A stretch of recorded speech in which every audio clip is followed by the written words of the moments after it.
Cape Ann Report, and I'm your host, Maureen Aylward.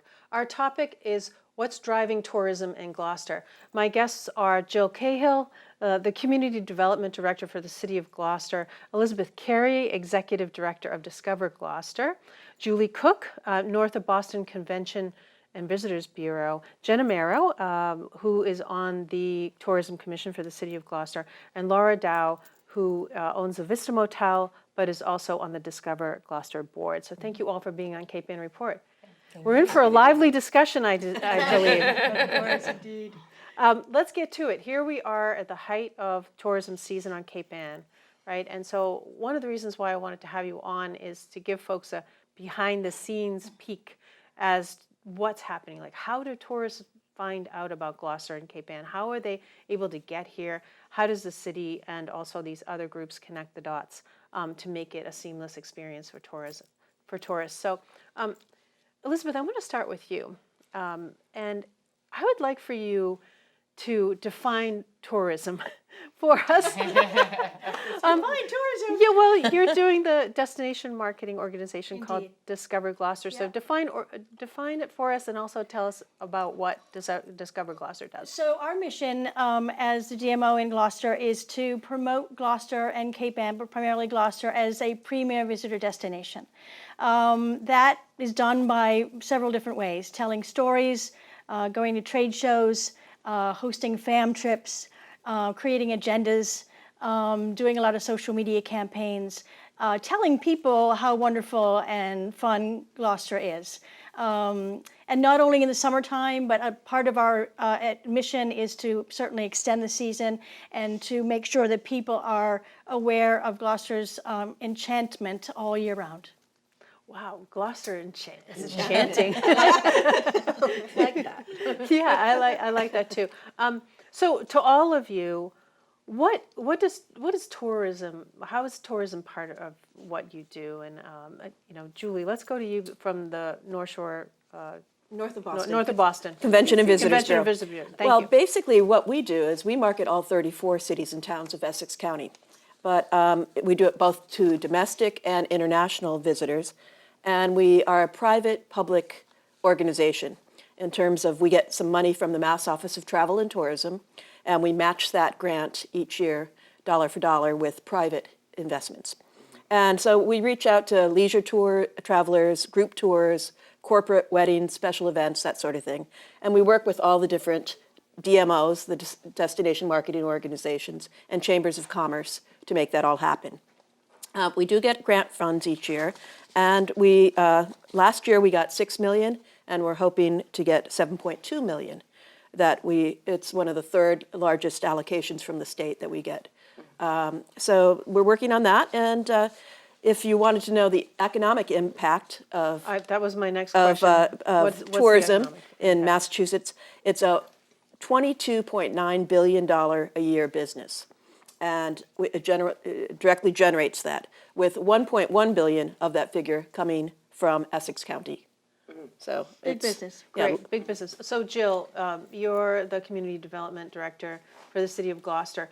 How do you see these development dollars coming out, or these dollars coming in, the tourism dollars coming into the city? Sure. So part of my role and with my team in community development is the Economic Development Department. So tourism, it is a very big sector of our economy right now. And it is our job to make sure that we work very closely with Discover Gloucester and the Tourism Commission to not only bring people to the City of Gloucester, but make sure once they're here, their experience is a fantastic one.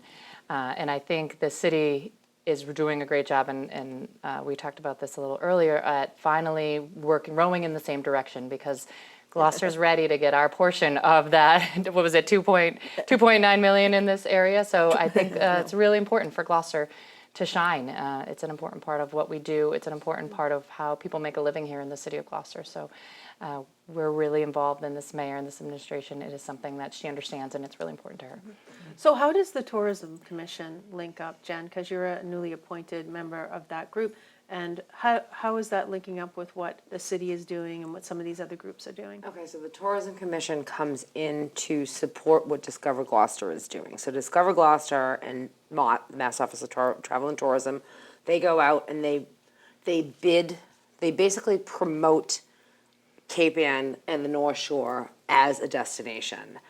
Our role is when they get here to make sure that they have an experience that makes them return, right? So that's where the two entities, that's where the dots connect, is when you get them here, how are we going to make sure as a city that we've created an experience that makes them tell their friends? You know, repeat business is a big one. We want them to come back all the time. So we talked a little bit about wayfinding and like what do we need to do as a city entity to make sure that all of the work that you have done delivers. What are you doing to make sure that it's delivered? So currently, some of the things that we're doing, so the visitor center at Stageport Park is our primary visitor center for the summer, as well as the Cape Ann Chamber of Commerce. And so some of the things that we've changed there, we are collecting data now. We've installed iPads. We had for many years just used kind of a traditional visitor's book. So we're thrilled to have software now that is registering data from tourists as they come in to talk about their experience. So we can really look at it. Where are people coming from? How long are they staying? What are they here to see? So we're collecting that data, and then we share that data with these groups to say, and this is where our destination marketing organization should put their energy, because we hear people are coming from the Midwest. Yeah, I was going to ask you for an example. So what is that data showing? Do you have an example that you Well, can so what we're learning right now, so this season, the tourism, the visitor numbers are up right now for this season. So we've learned that this year. Last year we learned, when we looked back, and we're looking at this year, we certainly learned that we saw visitors from every state in the country and 14 other countries. But the majority of these visitors really were driving distance. So we shared that with Discover Gloucester, and we made some changes. I sit on the board for Discover Gloucester and also the Tourism Commission. So we use those in our board discussions about, okay, what marketing shows should we be at? What travel shows should we be at? And I think that was definitely made some changes this year based on that. And some of the other things that we hear is, are you here for a day? Are you here for more than a day? And where else are you going? And that's where we start to connect the dots with the region. I think that's a really important step that we've made also, is starting to realize that they're not just coming to Gloucester. You can't go to Rockport without coming through Gloucester. We can't go to Essex without maybe having a lobster roll here. So we're realizing and taking the feedback that we hear from our visitors and really sharing that with the whole team, because it takes this whole team to bring people here and make sure their experience is fantastic. I want to bring Laura into the conversation here. So Laura, you own the Vista Motel, you're a business person, you're also on the board, so you're really vested in a lot of this work because it brings dollars to you. Can you tell us a story, or give us a viewpoint about what it's like being a business person who counts on those tourism dollars and sort of give light on what they're talking about? On what Jen just mentioned about repeat customers and about visitors to Gloucester being happy here. So I see firsthand with my guests people exclaiming about how nice people are here. They do struggle a bit with the streets and wayfinding, finding the signs, and the streets are a little crazy, not what they're used to in the Midwest with the grid streets and all.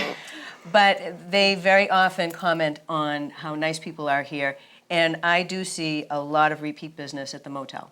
So the people that are coming to Gloucester, that are here, that are causing our traffic and eating in our restaurants, they've been here before, and they love it, and they come back, and they come back, and they come back, which is wonderful. And it creates a really nice dynamic as a business owner to have repeat business like that. It's a really nice feeling. And it's a nice feeling also to know that the Tourism Commission and the Chamber and the DMO and the city are all in sync now. And we're working together. And we're not overlapping efforts or dollars spent. We're really working towards the same goals, and that's a nice change. It wasn't always like that, so that's really a great place to be right now. And you're also working in connection with your fellow, folks who do hotels. Exactly. Yep. We talk to each other. We call each other. If one of us is filled, we'll try to send people, to another place. And so we're talking, so we know when someone comes in and we're full. People at the front desk aren't saying, well, sorry, they're saying, let me call around, or they've already called around, and so they know, and we all do that. It's a nice working relationship, and they call into the visitor center as well every day to say they have availability, so it helps the volunteers at the visitor center to help the visitors as well. Yeah, because people show up and they don't have any place to stay, right? It's They get here and they surprising have that they such a do good that, time. but they do it a Well, they lot. have such a Yeah. good time, right? They, so Exactly. why don't we just stay overnight? Elizabeth, I wanted to go back to you based on something that Jill had said about the data and the story and the sharing of it. And how, could you give me like a peek inside Discover Gloucester, though? You get this information from Jill, you talk about it, and then what are you doing?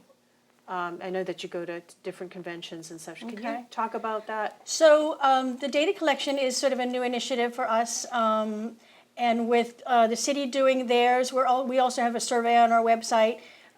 That's an initiative that we want to continue to grow and learn. Thanks to North of Boston CVB, they have the broad picture, but really we would like to learn more about our visitors, why they're coming, how many are coming, how often they come, and where are they coming from.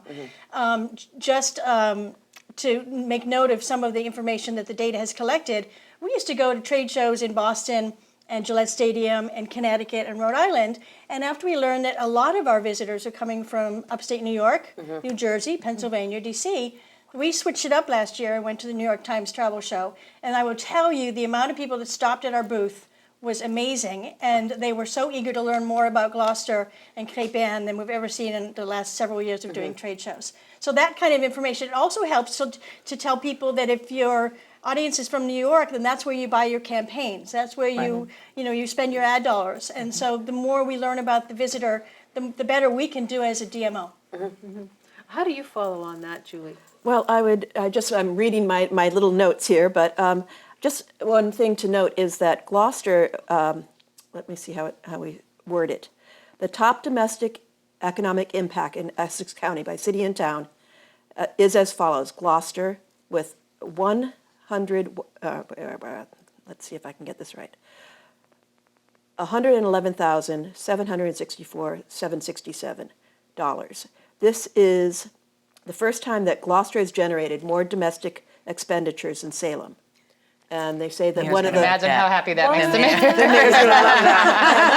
We are now number one. Wait, can we restate that? Well, they say one of the reasons is that we now have Beauport Hotel, which has more rooms. And again, if you can have places for people to stay, heads in beds, then they tend to stick around and spend money.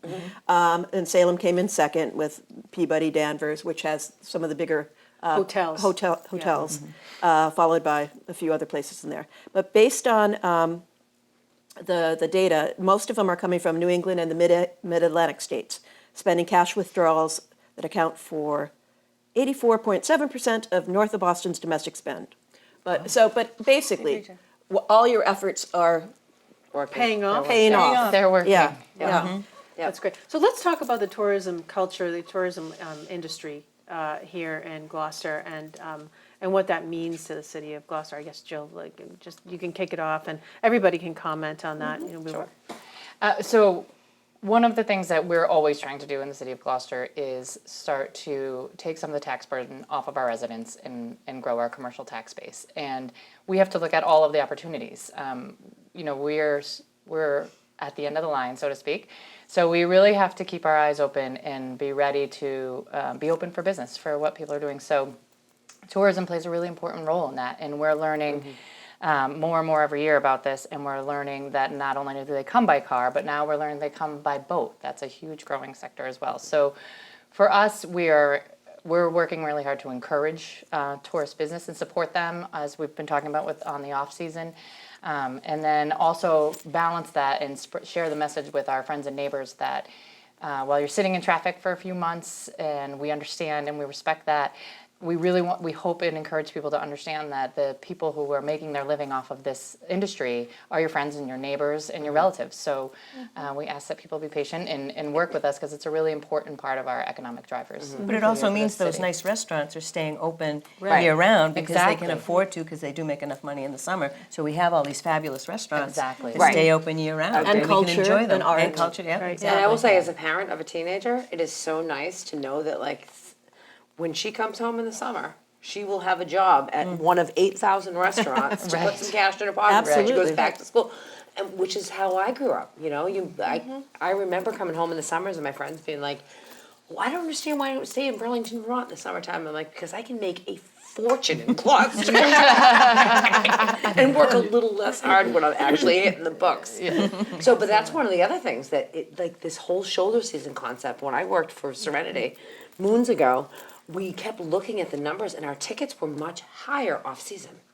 Because what was happening is they were upstate New York folks that came to buy antiques, and they were all drive time, and they would spend days. It wasn't kids with, like, families with sandy children, which we want them all in the summertime, but like that capitalizing on these people who are coming to buy artwork at Groupie Studio on Rocky Neck, like we want those people to come and stay longer. And if that means we have to play nicey nice and work harder to have a 4-day agenda that includes Essex antiquing, that's a really smart play, and I see that is happening a lot more strategically and with a more robust community effort than than it has in a long time. I think it's a boon for us. Well, let's talk about the shoulder season or the off season.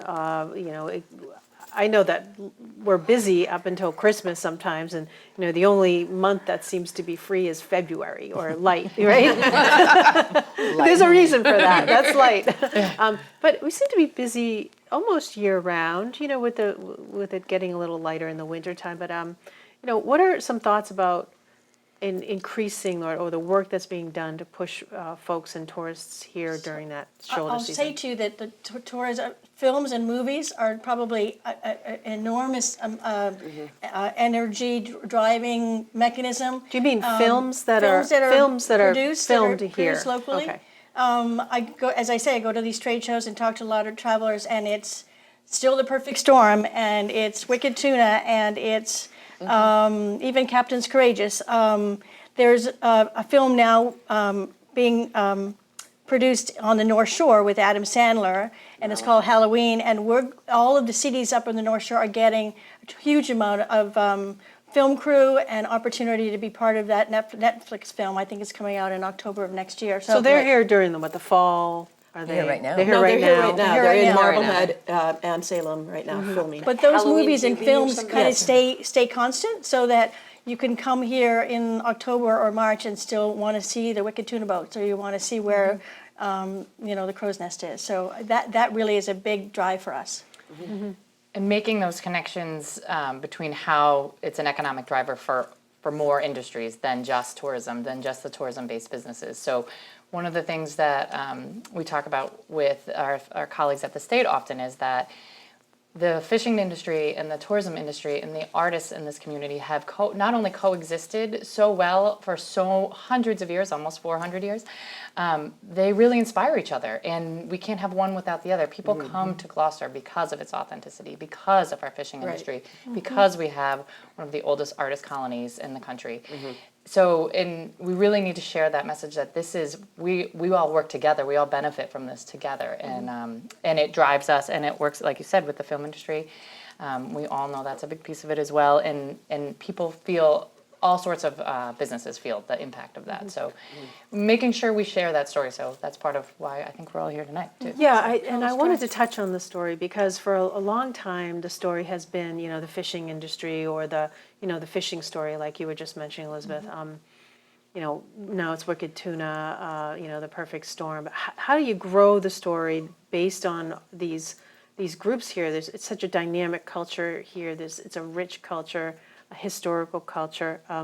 How do we expand that story in a way that is appealing to those from outside, pulling in? Well, again, we've got to give a shout out to the whales. Yes, we do. And That's right. And the technology and the maritime industry that's all, developing and creating more interest in the area. I think you also the culture, the Gloucester stage, the Rockport's Shaolin Lu, and other places like that. Plus all the celebrations. We know how to party. Ain't no party like a Gloucester party. It's the same, with the St. Peter's and everything. Fiesta. So planning things throughout the year, and now with the Fest coming to Gloucester Stage Park. That's going to be an exciting, another big influx of people that may not be coming from 50 miles away, but again, coming from the region to spend the money, and they'll go out to dinner and spend on other things while they're here. And I will say, I'm probably the only, fourth generation Gloucester girl at this table.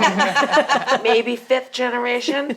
I'm a Goulart, a Amero, a Machado, a Silvera. I think that we, in the difference between us and what other communities who have gentrified have done, is we've done a very good job of preserving our culture. Exactly. It's been slow and steady and thoughtful growth. So when you come to Gloucester, like I said, my grandfather, I got a whole list of fishermen.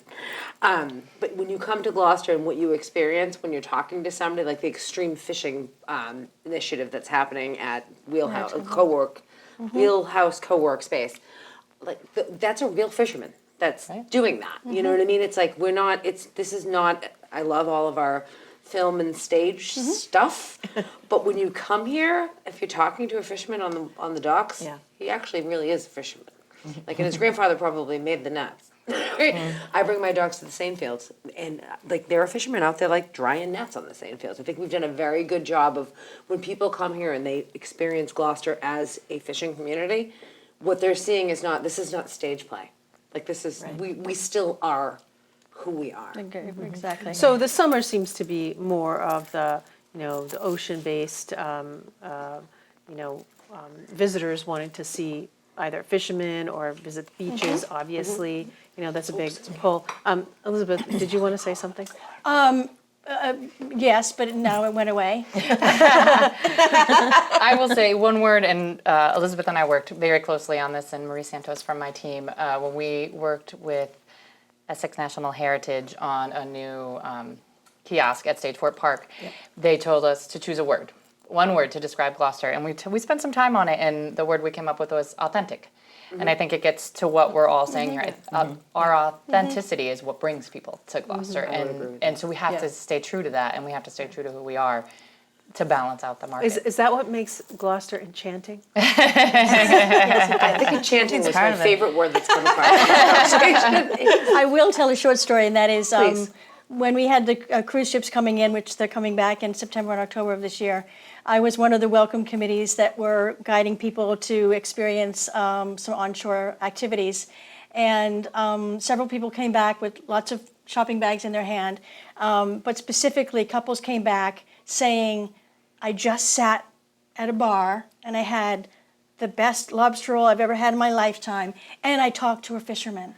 And that's a truly wonderful experience, because visitors, travelers are looking for that never before, just the most unique and authentic way to travel, and they're going to tell that story to everybody they know. So we do have that opportunity, and we do have that true life experience here. That's great. So I'd like to ask, maybe turn it in a different way. Well, not everything is seamless, and not everything is rosy. Come on. Everything's authentic, but what are the challenges? So there's roadblocks, and I'm not talking about traffic here, but there are roadblocks to making it work here in Gloucester and for the Greater Cape Ann community. What are some of those challenges that are out there? Anybody? Destinations that have a lot of marketing dollars, because we're all sort of seeking that visitor, that traveler. Being able to make sure that you're reaching that message and spending the proper amount of money to make sure that your message gets out there. I think that's one of the challenges. So more money. Is that based on the city's budget, or is this? I would say, that's just a combination of things. I think the state, we've worked between the state and the city. It's hard to, and when you're looking at all of the responsibilities of state and city government, when tourism stands up and raises their hand next to schools and police and fire and potholes and all of that, it's hard to make that a priority. But I think we've done a good job of it, and I think the state has been doing a good job as well. And I think the advocacy end of it that north of Boston really works on is important. Right. A challenge that I hear about the most is hotels, the number of hotels, and I think Laura can speak to this too, is we have a limited number of hotels, we have a limited number of beds. We're very lucky to have an industry that works so well together. But we miss out on, and Jen and I have had this conversation, we miss out on some big conferences. Yep. We miss out on some wedding guests because there may be a wedding that in Gloucester, but then they have to sprinkle their guests throughout. When these film production crews come into town, they rarely stay in the city of Gloucester because they were staying in a business class hotel in Peabody or up the line somewhere. So that is the number one challenge, that feedback piece of information that I receive. I would like to chime in on the conference piece, is because I was part of a big restaurant group. One of our biggest things was we had large function space off season. You can't have guests, even though we're 38 miles out of the city, you can't have guests come up here and have a corporate outing and have cocktails and have them drive back to Boston. So the selling point was I can bring it to you for half the cost, but no director of events or HR is ever gonna say, we will bless our employees having a fun day out and putting them in cars with alcohol.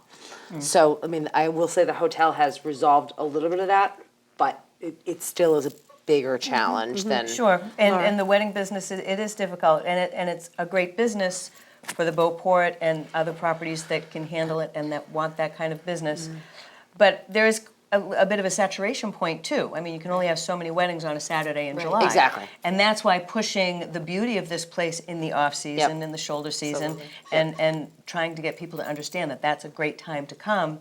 That's something. And I want to mention something too with struggles is, as a DMO, as a group, we're sensitive also to residents. And I know people are out there watching saying, we don't need any more people, keep them away. But we're sensitive to that. I live downtown. And we do want to make people understand that it's an economic engine. And it's good for the city, it's good for the state, it generates a lot of money. So investing in tourism marketing brings back money to the city and to the state. But we are sensitive to bringing too many people and these traffic jams. And we try to help with mitigation ideas on that. So Jill, I'm going to give you the last word because we only have a few seconds left. What's your hope, I guess, in the next 3 years of a goal that you might reach that's a reasonable goal for the tourism industry? Does it need to turn a corner in Gloucester? That's quite a question. I would say we're coming around that corner now. I think my goal is to take our message to that next step that Laura was just touching on, is to really listen to our residents, hear from our residents, and also share our story with the residents and share the story of all the people sitting around this table who either make their living around it or not, or connected in some way to the tourism industry, and really start to connect those dots so that we can, because I always think information and education is power, and I think if we help our residents understand what kind of impact this has on our economy, while also listening to them and addressing their concerns, I think that's the next hurdle. And I think Laura alluded to, I feel like we're all rowing in the same direction now, no pun intended. And now it's time to share that story and the work that we're doing and bring everybody on board so that we can really enjoy it, and we can all enjoy the summer as much as everyone else here. Great. So Jill Cahill, Elizabeth Carey, Julie Cook, Jen Amero, and Laura Dow, thank you so much for this great conversation, and we'll hope to see you back here at some point. Thanks for tuning in to Cape Ann Report. Check us out on our website and also social media. Until the next time, take care.